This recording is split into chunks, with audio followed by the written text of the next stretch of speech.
Como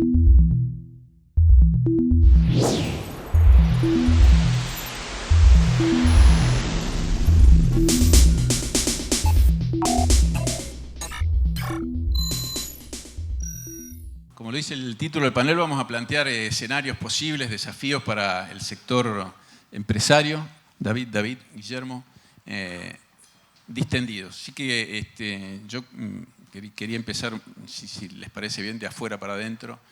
Manejaste la marca Chandon en todo el mundo y ahora tenés responsabilidades del grupo en América Latina, en América del Sur, en América Central, perdón, y en África. Si bien creo que en África la operación no es tan grande, pero conoces muy bien Brasil y conoces muy bien todo Sudamérica.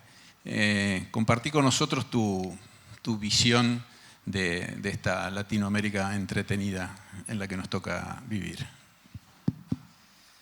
Bueno, primero, África es grande la operación en champaña y coñac, en las otras marcas mucho menos. El secreto en América Latina es no tener expectativa de estabilidad, porque si tú tienes expectativa de estabilidad te frustra, no, sabiendo que habrá altos y bajos, que un año no será como el otro, y ahí reaccionar rápidamente cuando hay una crisis, y hubo muchas. Vivo en América Latina o en Brasil a 50 años, los últimos 20 viajando por el mundo.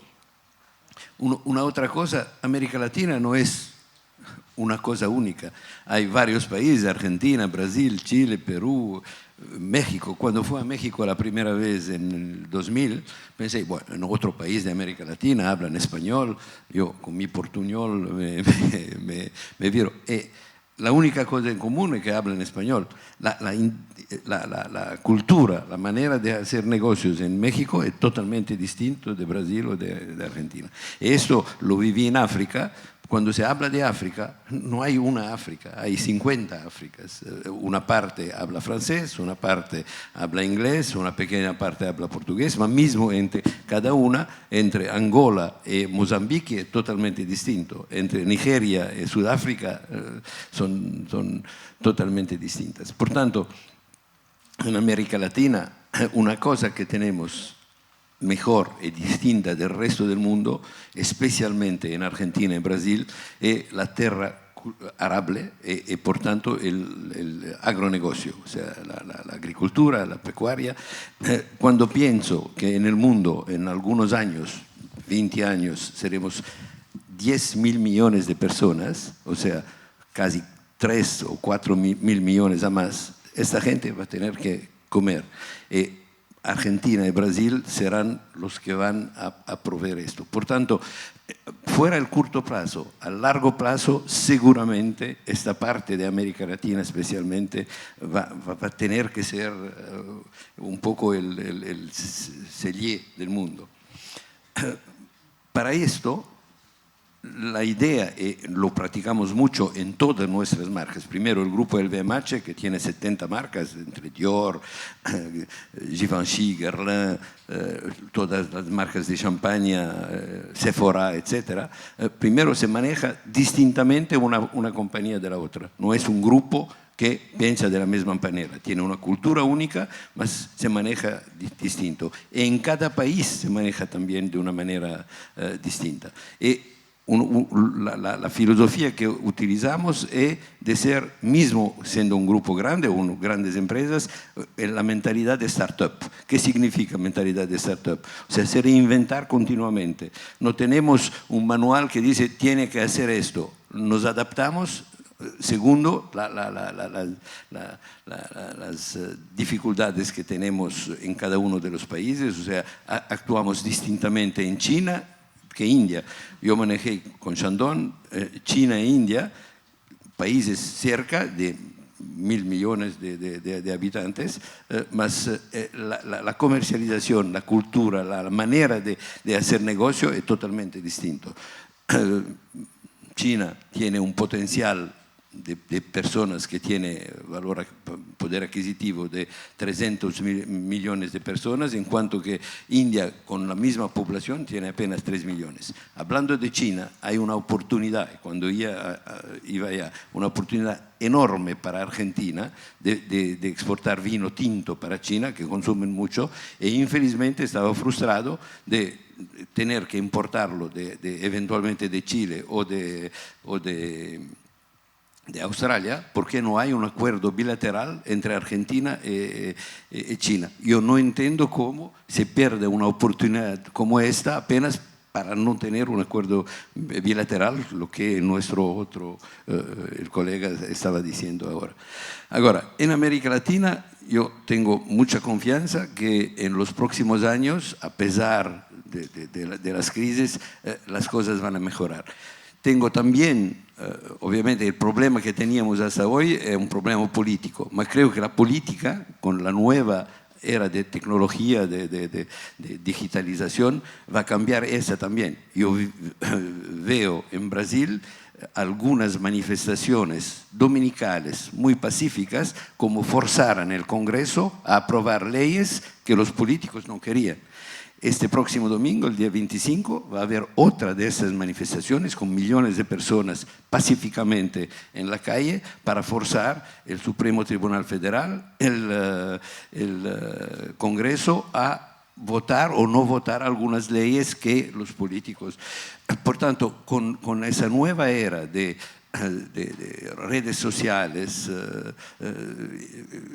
y de comunicación mucho más abierta, los políticos van a tener, una vez elegidos, a realmente hacer lo que la población quiere. Este será un poco el futuro a mediano plazo en nuestros países, con este potencial de agricultura y de pecuaria para alimentar el mundo de mañana. Te voy a preguntar un poco más después de Brasil.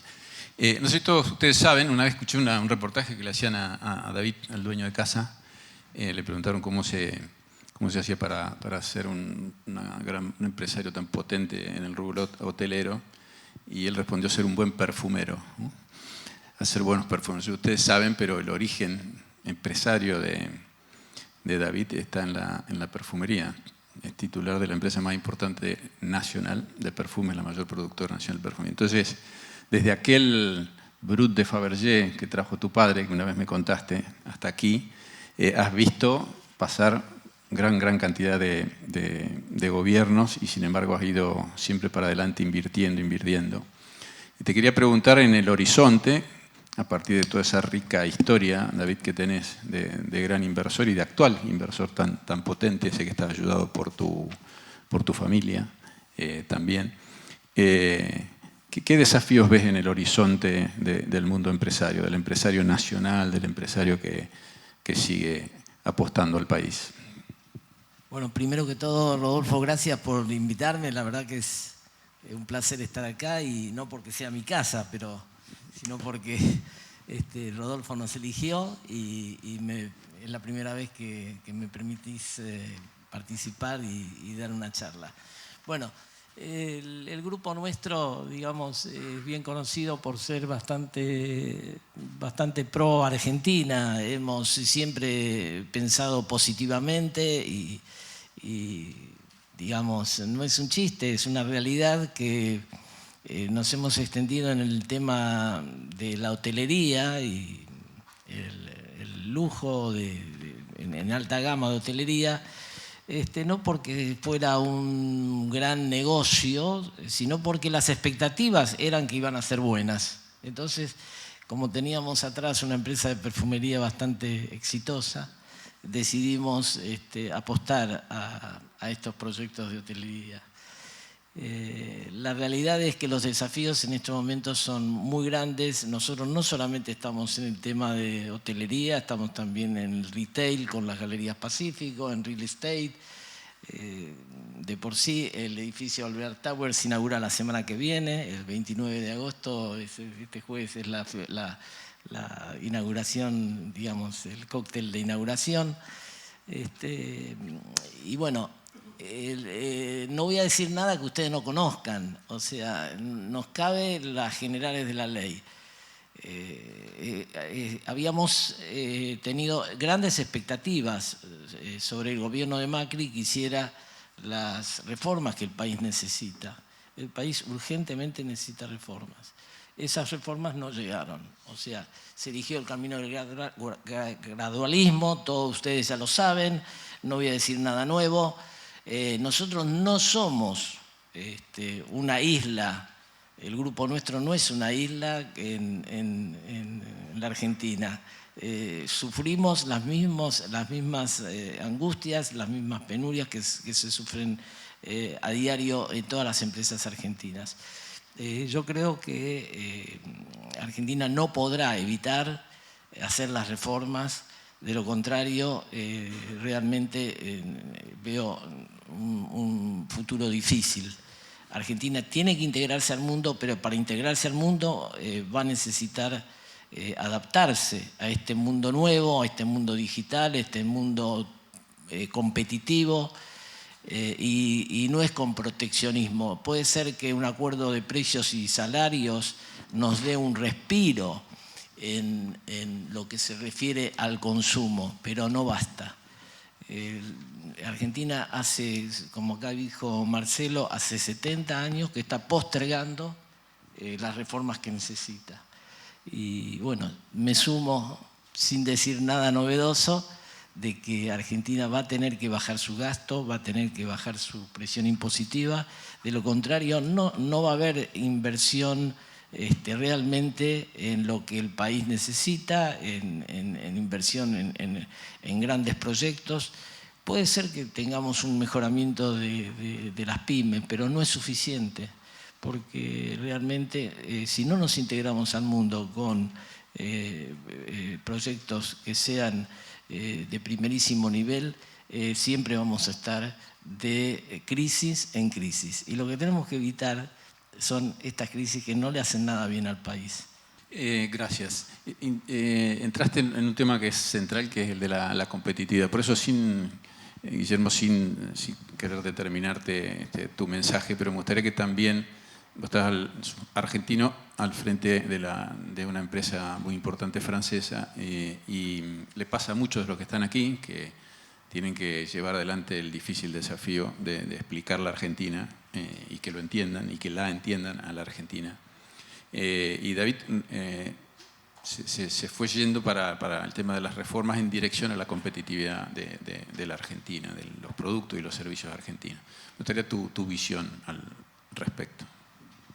Sí, si hablamos de competitividad, sí Argentina tiene un problema importante.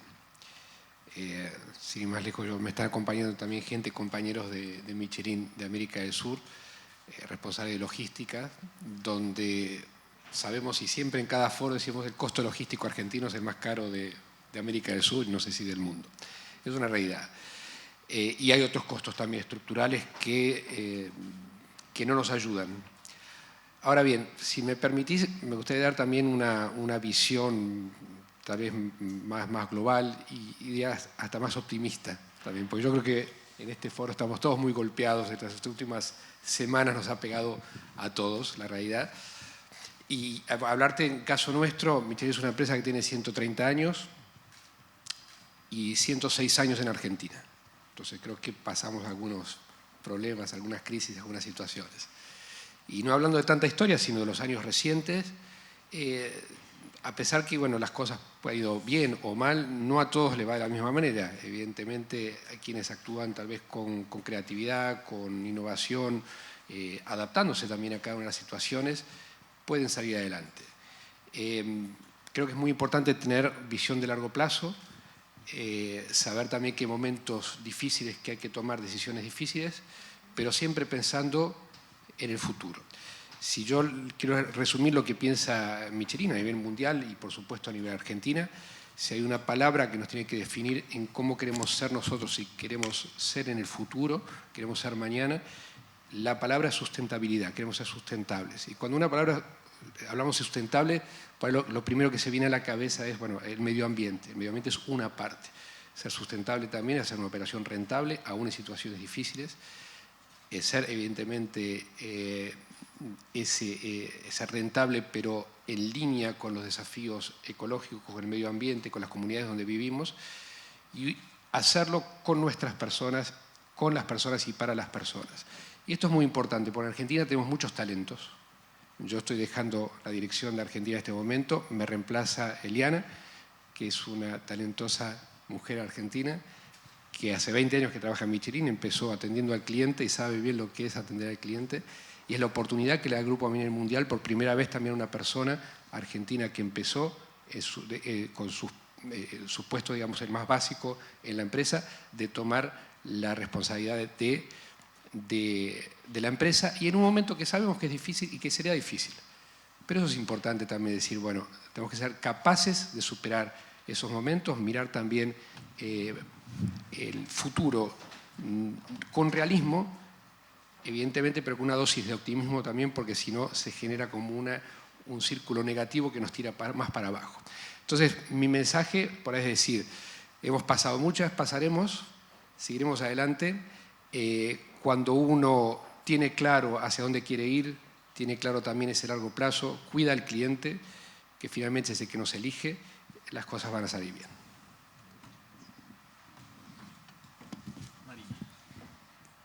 Bueno, la verdad que tener a 3 empresarios en este momento particular de la Argentina, a uno se le ocurren un montón de preguntas. A ver, hablaban de competitividad, hablaban de la dinámica macro de corto plazo, digamos, y los cimbronazos que tiene la economía argentina, y hablaron del mundo. O sea, cada uno hizo y sobre todo con una visión de, ¿no? Digamos, acá no se acabó la Argentina sigue, que es un poco, a mí me provoca, de nuevo, digo, frente a semejante campaña de la que venimos, ¿no? Digamos, donde se planteó esto, Argentina es dictadura o democracia, el caos y el abismo. Bueno, digo, finalmente, digamos, vivimos en un régimen democrático donde tenés que combinar las cosas, el mundo que te toca, la gente que vota, los problemas de competitividad estructurales que tiene la Argentina y una dinámica de gasto público estructural. Yo no coincido en que fueron 70 años siempre para el mismo lado. O sea, Argentina, digo, tuvo un enorme salto de productividad en los 90, que se fue para marcha atrás, digamos, en la última década, y fuimos, o sea, más que 70 años de historia, yo lo que diría es que Argentina lo que tiene es una visión de muy corto plazo, no en el empresariado, porque hay empresas que tienen 130 años o empresas que miran para adelante. Bueno, ¿cómo? Esas las 3, digamos, hago la misma pregunta para los 3. Bueno, digo, ¿cómo se enfrenta, digamos, cómo se pone uno, digamos, en cada uno de los sectores frente a los 3 desafíos que uno está enfrentando? Digamos, el mundo, digamos, cada vez más competitivo, obviamente depende del sector, los cimbronazos de corto plazo, la tasa de interés, y, de nuevo, una dinámica política que viene hacia adelante que va a tener que ir mediando entre las necesidades de generar competitividad e insertarte a este mundo, pero del otro lado, digamos, con un voto que de alguna forma le puso un freno, digo, creo yo, no, digamos, al gradualismo o al shock, digo, le puso, digamos, lo que te queda claro es que el cambio en la distribución del ingreso, digo, que requerís para generar competitividad en el corto plazo no es tan fácil en democracia.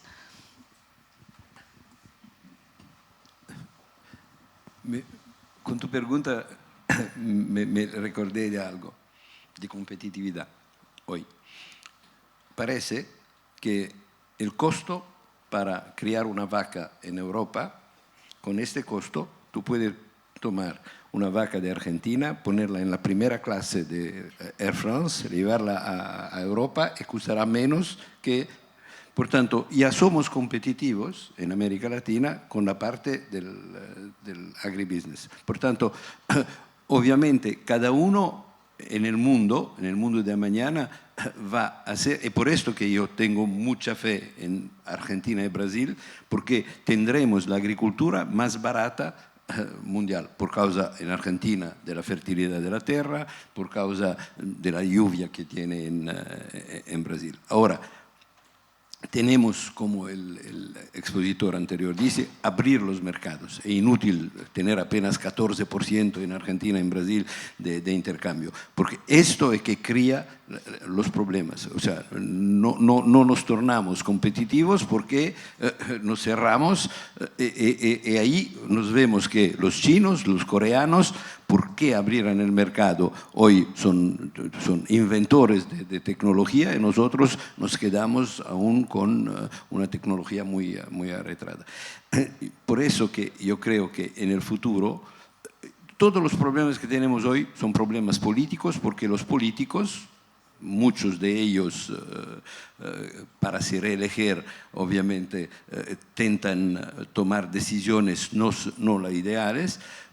El mundo hasta ayer no sabía apenas por los diarios lo que tenía que tomar. Yo tengo una visión, quizás un sueño, que con el blockchain que va a tener un poco su evolución, que los congresos sean apenas en el futuro para discutir las leyes, mas quien va a votar no son los políticos por su interés propio, mas será cada uno con su smartphone a votar. Y esto va un poco desburocratizar la política y hacer con que los políticos no hagan su propio interés, mas hagan realmente interés del pueblo. Obviamente la educación en el mundo, en nuestros países, está creciendo, la gente va a intentar entender mejor cuáles son los juegos políticos y van a votar directamente, no por intermedio de políticos. Eso va a llevar algunos años, quizás 10, 15 años.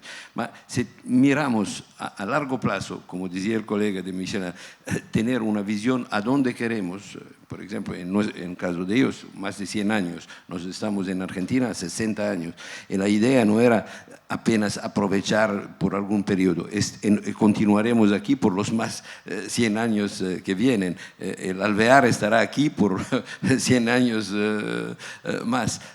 Por tanto, la visión a largo plazo se resolverá. El corto plazo, obviamente aquí en Argentina estamos todos nerviosos porque estamos viviendo la crisis, y las otras crisis que vivimos, en el 2000. O sea, en Brasil, cuando el presidente Collor, el corralito, fue un fuerte corralito que congeló y cambió la moneda, durante un año fue una crisis realmente la peor. Dicen que la crisis anterior ahora, de los últimos 3 años en Brasil, fue la más severa, pero no fue. La de 1990 fue mucho mayor. La cuestión es que esta última en Brasil duró 3 años, en cuanto la otra duró apenas 2 años. Vimos tantas cosas, estoy seguro que en un año, cualquier que sea el gobierno que viene, por presión de la población, por presión políticas, van a acabar, nos recordar de este foro en el próximo, quizás en el 8º foro, vamos a lembrar de estos días, teníamos mucho miedo y acabamos pasando por esto. Estoy muy confiante, obviamente a pesar del estrés. Quien pasó por otros estrés tan fuertes sabe que hay más uno que va a pasar. Bueno, para los que estamos acá no es fácil, digamos, nosotros, nuestro grupo y personalmente yo siempre fui muy optimista y creo que también va a pasar, pero que yo recuerde, cada ciclo tenemos una crisis y la del 2001 fue terrible, pensamos que habíamos aprendido y después sucedieron el cepo, que fue también muy negativo para muchísimas cosas, el turismo en especial. La gente cuando escuchaba que había un doble cambio no quería venir. En fin, realmente no voy a hablar de las cosas que ya todos sabemos.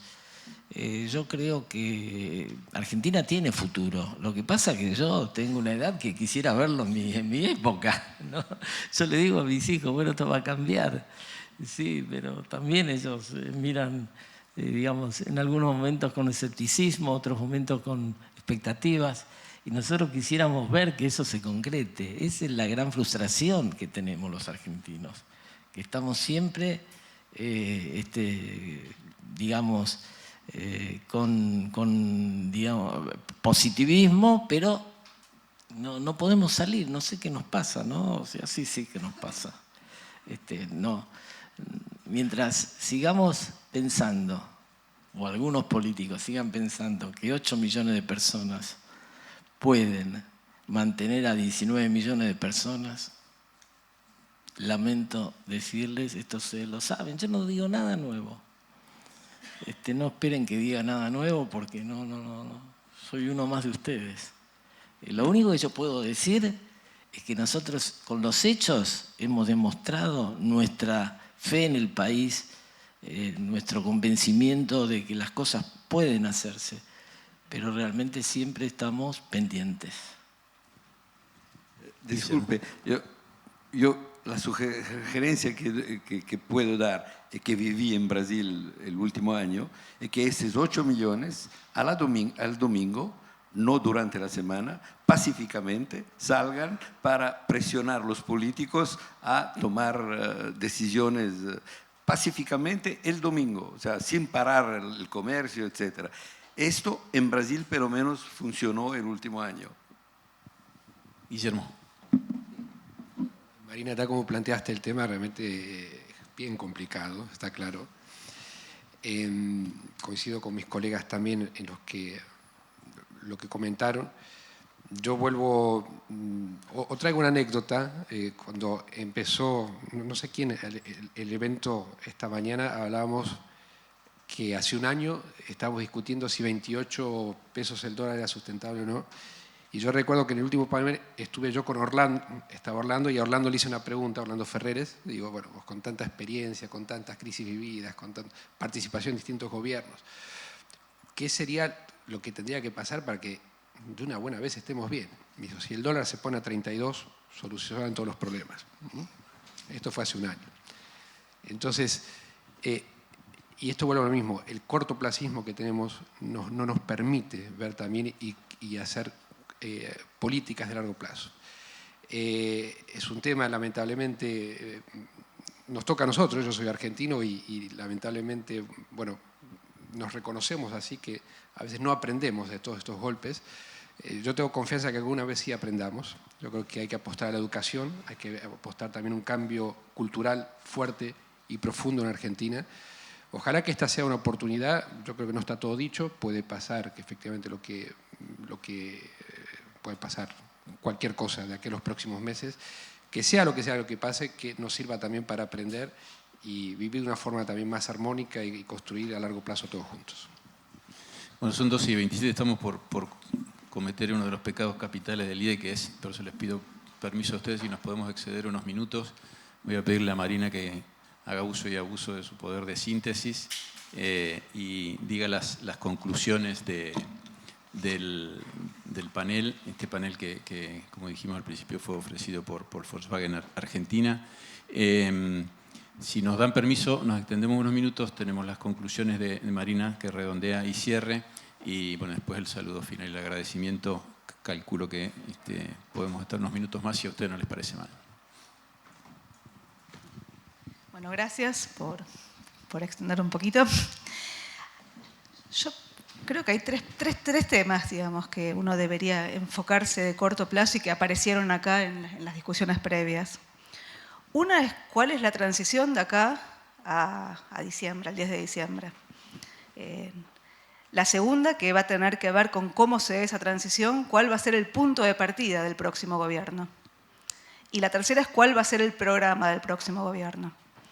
¿No? Digo, son tres distintas, digamos, donde están concatenadas, ¿no? Digamos, el programa va a depender del punto de partida y el punto de partida va a depender de la transición.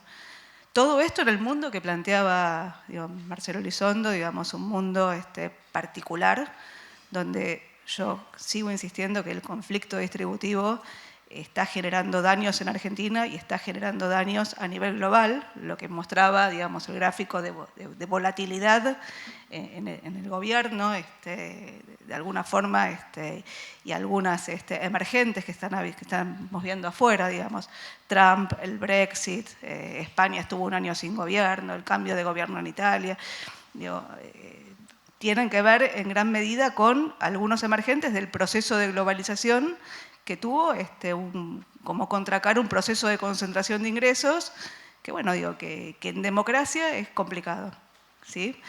Vuelvo a la Argentina porque la verdad que, de nuevo, si bien el mundo es particularmente relevante para nosotros, la verdad es que, digamos, estamos en mitad de una dinámica donde lo que nos importa, bueno, es qué nos depara. Y antes de volver a Argentina, tiro 3 datos del mundo, digamos. El primero es, el mundo hoy tiene tasas de interés bajísimas, ¿sí? La tasa de interés de la Reserva Federal es 1,53, la tasa de 10 años de los bonos federales. Alemania tiene una tasa negativa, 0,6, España 0,10, Italia, que acaba de cambiar de gobierno, 1,5, Inglaterra, que tiene el Brexit, medio punto. O sea, estamos en un mundo donde, digo, de alguna forma sobra liquidez, y nosotros estamos enfrentando una crisis que a esta altura, digamos, tiene que ver con la deuda, con un riesgo país argentino, digamos, acercándose a los 2.000 puntos básicos. En un contexto, de nuevo, digamos, donde Argentina está en un acuerdo con el Fondo Monetario y donde estamos como contracara de la polarización, no importa cómo llegamos hasta acá, pero ya llegamos, que transitar hasta las elecciones y después de las elecciones al cambio de gobierno con un resultado en las PASO que, bueno, digo, los 2 analistas políticos que tuvimos acá prácticamente dan por inmodificable. O sea, hoy tenemos un presidente muy débil y tenemos un candidato que recién, con votos suficientes para ser presidente, pero recién en octubre, ¿sí? Y en el medio, digamos, Andrés fue bastante suave para contar la dinámica. Digo, yo voy a poner un poquito más de condimento. Tenés una dinámica de vencimientos de la deuda de corto plazo de Argentina que depende exclusivamente, digamos, de que el fondo desembolse la plata en septiembre. Ahora, el Fondo Monetario está parado en una situación donde tiene, si uno tiene que pensarlos en términos empresarios, digo yo, hay 2 analogías que se me ocurren. Una es un banco que tiene que darle un crédito a una empresa y tiene que negociar. ¿Con quién negocia? ¿Con el CEO que se va o con el CEO que viene? La otra que se me ocurre es, digamos, no tenés un monto suficiente en el crédito del Fondo Monetario para asegurar una transición ordenada al próximo gobierno, ¿sí? Tenés monto suficiente para asegurar los pagos de deuda de acá hasta el final del mandato y algunos meses hacia adelante, pero en un contexto donde con bonos que valen 50, digo, la verdad es que Argentina no tiene ninguna forma de financiarse en el mercado la deuda de corto plazo, dependes del fondo. Ahora, esto es teoría de los juegos pura, o sea, ¿no? Digamos, tenés 3 jugadores, cada uno tiene objetivos distintos. El objetivo, digamos, como país sería la cooperación y la colaboración. Ahora, podés terminar perfectamente, digamos, como en el dilema del prisionero, en el equilibrio inestable. ¿Se acuerdan del dilema del prisionero? Había 2 prisioneros en celdas distintas. Cada uno tenía, como que habían robado un botín, el botín lo tenían escondidos.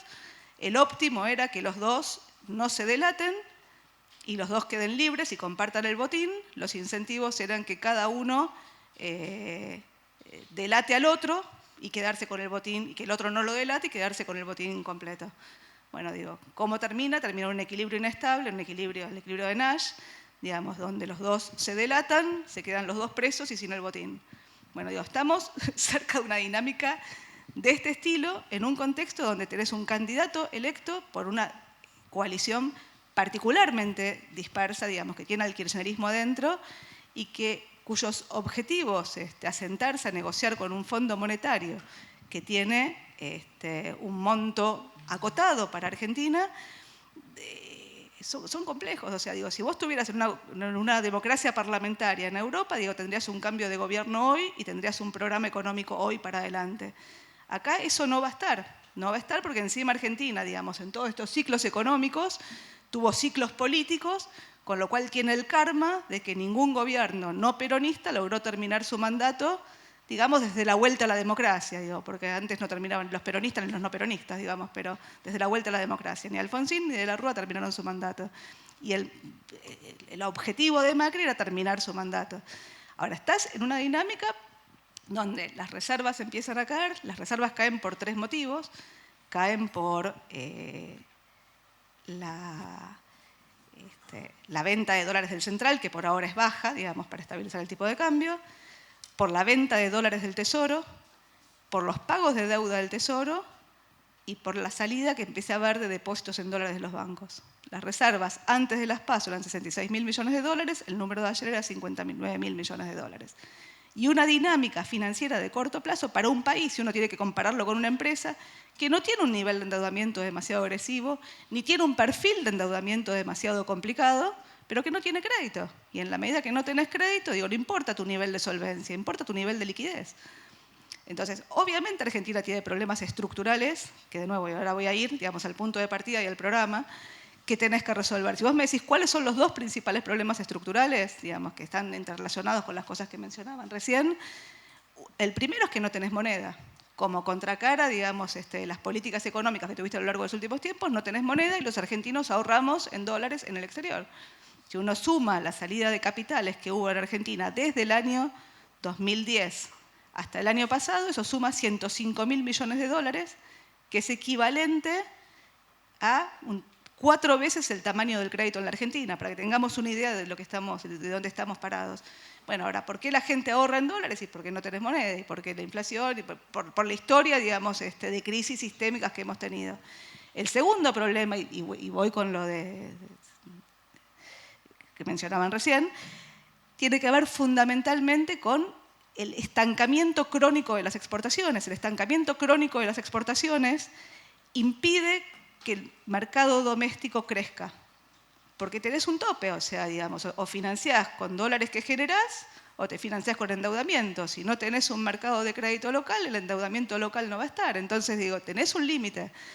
Bueno, el kirchnerismo tuvo una oportunidad histórica de transitar, digamos, hacia la construcción de una moneda y hacia un esquema de competitividad mayor, porque partía de una macroeconomía que había roto los contratos, la deuda y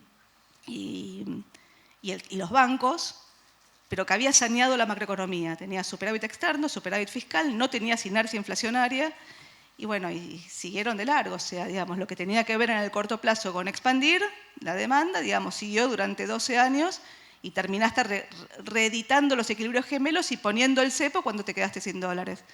Y después vino el gobierno actual, que básicamente lo que hizo fue...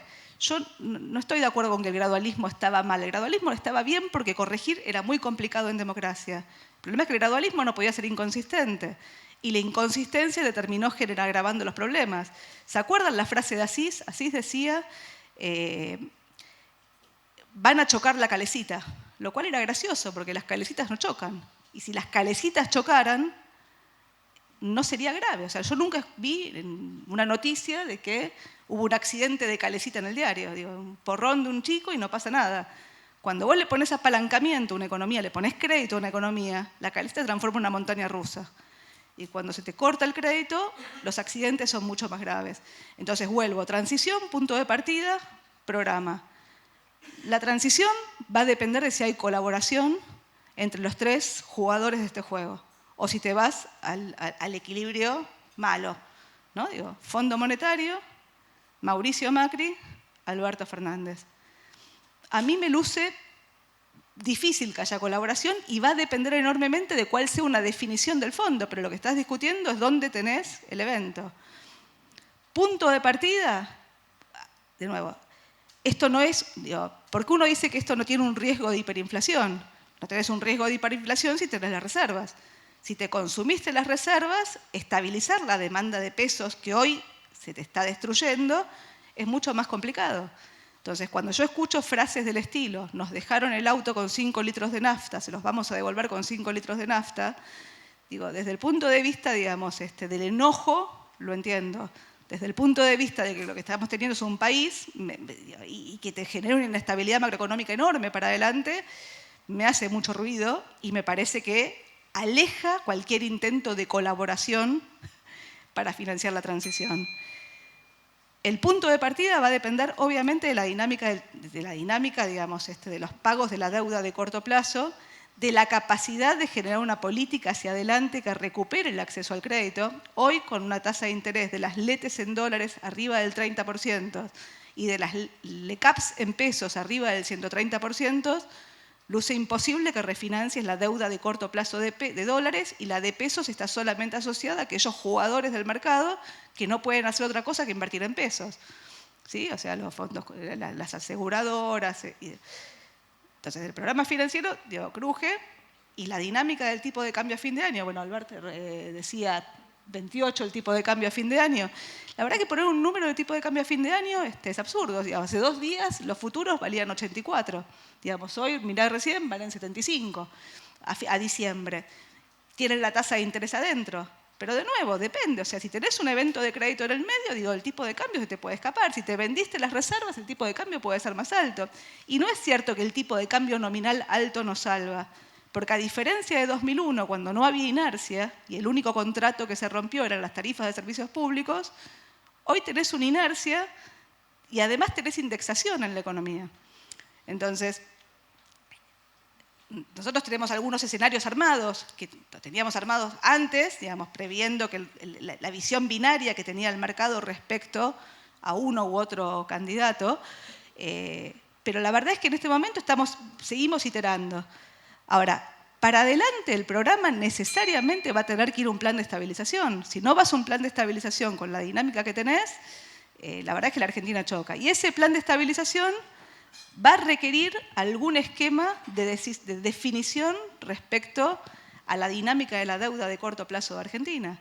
De nuevo, no necesitas reestructurar. Ahí tenemos, digamos, al candidato que confunde reperfilamiento con reestructuración, y vuelvo a la alegoría, digamos, de la empresa. Digo, una empresa puede quebrar o puede concursarse. El concurso es mejor que la quiebra. Cuando te quedaste sin crédito, el concurso es casi la dinámica propia, digamos, de la empresa, donde tenés que ir. Ahora, si vos te tenés que concursar, ¿cuándo te concursás? ¿Te concursás después de pagar la deuda de corto plazo y cuando te quedaste sin dólares? ¿O te concursás antes para poder transitar, digamos? O sea, el problema es que acá no solamente tenemos una visión de corto plazo, sino que aparte de una visión de corto plazo, lo que tenemos es una dinámica en la cual lo que tenemos no es candidatos, sino que tenemos candidatos que se apropian de un país. O sea, digo, y termino.